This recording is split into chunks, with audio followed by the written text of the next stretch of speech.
Having trouble keeping track of all the things going on in your life? Always forgetting something or often late for project meetings? Fret not. SimplyMeet is a one-stop application that helps you take charge of your life and plan everything out effortlessly. Once you enter SimplyMeet, you are greeted with a welcome screen that gives first-time users a brief summary of what SimplyMeet is about. On the other hand, if the user wishes to skip all the introduction and go straight to the login page, they just have to press skip on the top right. It's that intuitive. In the future, we plan on implementing logic to prevent these screens from reappearing if the user has already entered the app at least once. Alright, now we are at the login page. To log in, simply enter the required details. For those that are forgetful, we have the option of resetting our passwords here.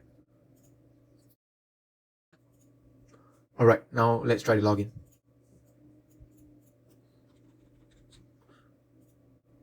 Whoops, login failed. This is because we have not created an account yet. Okay, let's sign up for an account now then.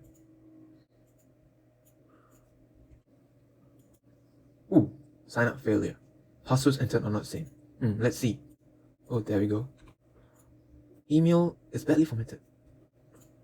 I see, we are missing the provider.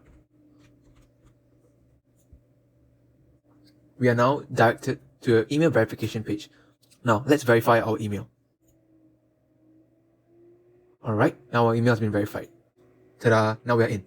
Here, we have three main tabs of the app. The Overview tab, the Timetable tab, and the To-Do List tab. Let's start with the Overview tab. Here, I'll demonstrate doing CRUD operations with the events. I'll create 3 events, 2 one-time events and 1 weekly one for the demonstration.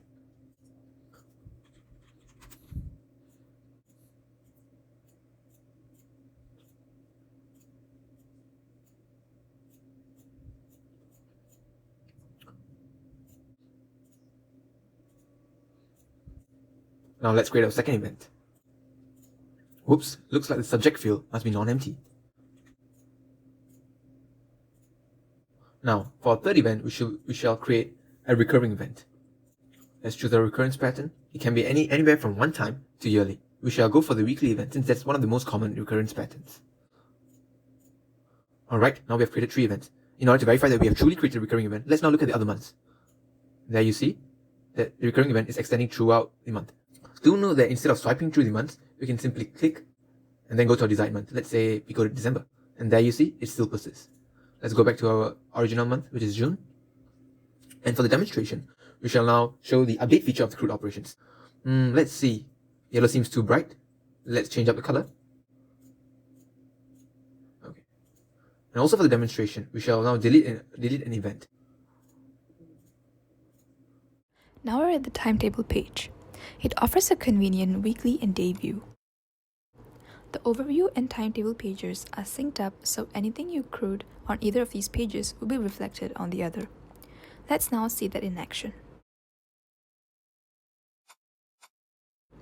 We change the name of this event here, and just as programmed, it is reflected on the Overview page as such.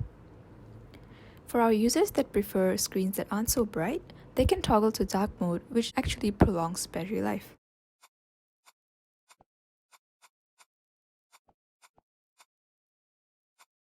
Now, let's take a look at how notifications work to remind us of upcoming events, or as you will soon see, for the tasks in our to-do list as well.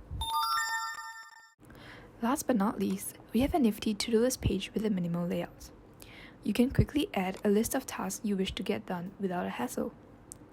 More than that, you can set a reminder to the task for later in the day or a completely different day, and a push notification will be sent out at the exact time.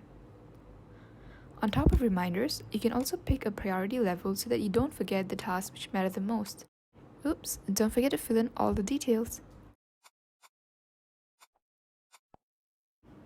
Done with the task? Simply check the box and you're good to go. There's also a counter at the top so you can track your progress with just a glance. Thanks for watching.